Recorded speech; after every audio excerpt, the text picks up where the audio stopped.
จ็บแผลหรือแผลอักเสบบอถ้าไส้แผ่นหัดหน้าท้องแน่นอนว่าแม่ใดที่เกิดธรรมชาตินะบ่ต้องเป็นห่วงเลยมันไส้ได้อยู่แล้วเนาะไม่มีปัญหาตรงนี้เนาะส่วนแม่ที่พาเกิดเนาะหลายคนก็จะแบบจะไส้ได้บอจะหัดได้บอมันจะเจ็บทับแผลบอจริงๆเนาะแต่ความจริงนะมันไส้ได้เด้อแม่เด้อบ่ว่าจะเกิดธรรมชาติหรือว่าพาเกิดล้วนไส้ได้สามารถหัดหน้าท้องได้เนาะสำหรับแม่พาเกิดเนาะหลังจากครบ24 ชั่วโมงแล้วสามารถเอามาไส้หัดหน้าท้องได้เลยเนาะ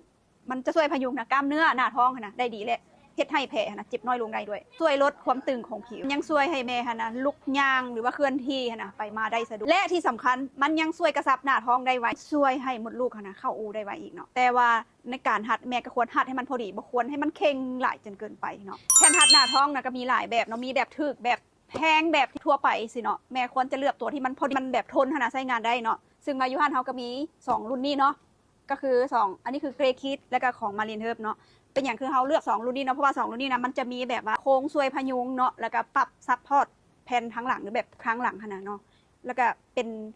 เนื้อผ้าที่แบบโบอัพมันยืดหยุ่นมันระบายอากาศได้เนาะตรงนี้เนาะได้ผลตอบรับจากแม่ย่างหลวงหลายเนาะ